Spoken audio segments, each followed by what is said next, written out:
সাতপন্থীদেরকে অবিলম্বে বাংলাদেশে নিষিদ্ধ ঘোষণা করতে হবে। আপনারা জানেন আজকে মানববন্ধন মানববন্ধনের আয়োজন করা হয়েছে। আমাদের বাংলাদেশে তবলিগের নামে সাতপন্থী যারা কাজ করতেছে, আপনারা জানেন, অনেকে জানেন অনেকে জানেন না।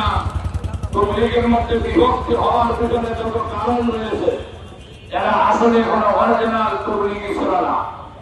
এরা বিভিন্ন পেশায় বিভিন্ন ভাবে দুনিয়ার কাজের লাইনে 2 নম্বরে করে করে তারা তবলিগের পোশাক ধারণ করে তারা নিজের সেই অপকর্মকে থামাচাপা দেওয়ার জন্য ওলামায়ে কেরামের পোশাক ধারণ করে, ইসলামপন্থীদের পোশাক ধারণ করে তারা তবলিগের নাম দিয়ে তারা ময়দানে কাজ করতেছিল।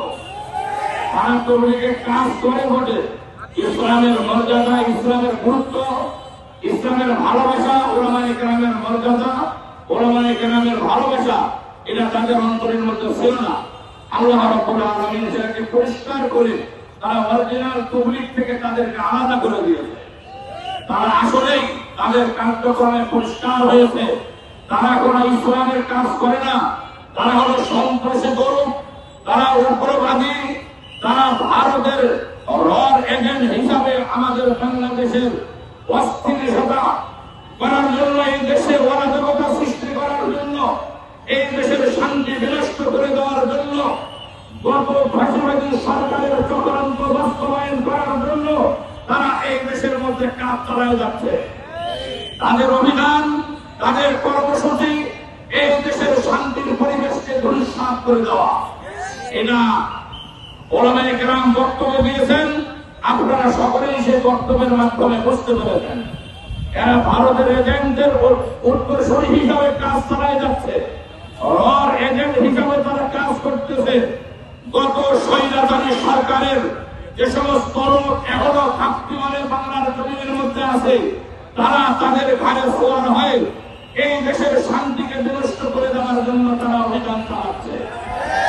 2011 সালে যখন টঙ্গীর ইজতেমায় নিরীহ তবলিগের সাথী মাদ্রাসার ছাত্র ওলামায়ে কেরামদের উপর যখন তারা হামলা চালিয়েছিল, আমরা সংশোধন হয় নাকি অপেক্ষা করেছিলাম।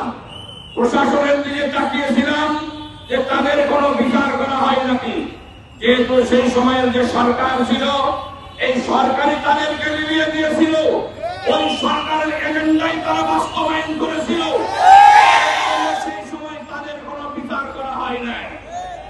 আমরা দেখতেছি আবার এই গত 18 তারিখে 18 সালে আবার 18 ডিসেম্বর আবার নতুন করে নিরীহ মানুষদেরকে ঘুমন্ত অবস্থায় তাদের উপর আক্রমণ করে 4 জনকে শহীদ করেছে, অসংখ্য দিনদার তবলিগের সাথীদেরকে আহত করেছে।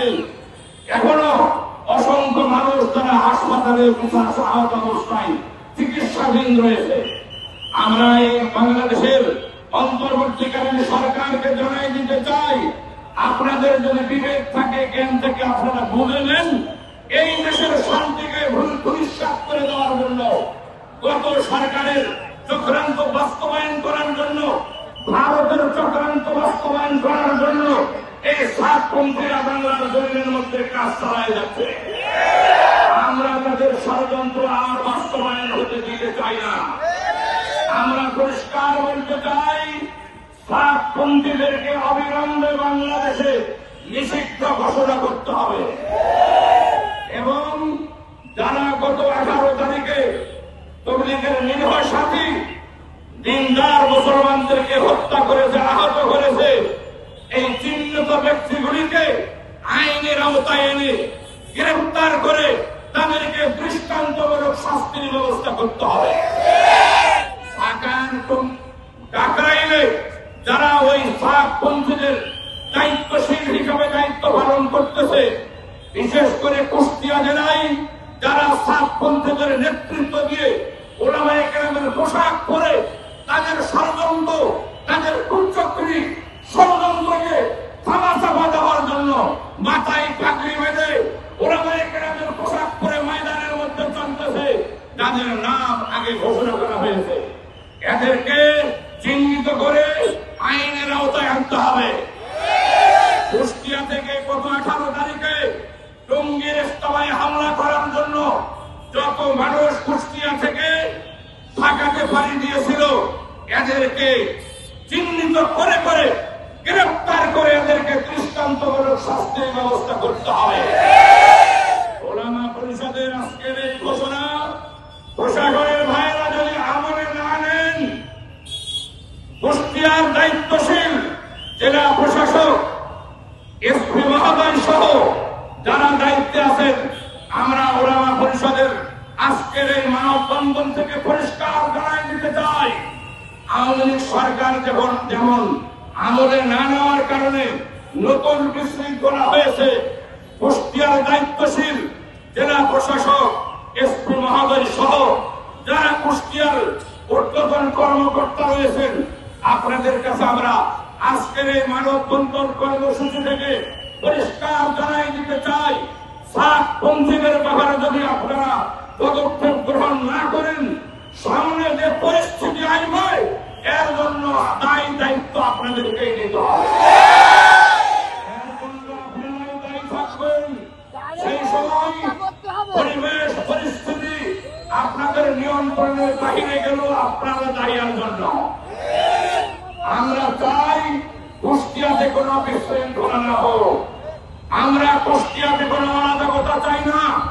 গত ফাঁসিবাদী সরকার ক্ষমতায় আসার আগে আমরা কুষ্টিয়ায় দেখেছি রাজনৈতিক দল দুই দল এক রাস্তায় মিছিল করেছে, কোন আক্রমণ করে নাই, হাসি মুখে তারা পালিয়ে চলে গেছে। কুষ্টিয়াতে কোন প্রকার অরাজকতা ছিল না। এই ফাঁসিবাদী সরকার আসার পর এখানে রক্তময় সংঘর্ষ শুরু হয়েছে। আমরা অবসান চাই কুষ্টিয়ার জমিনে।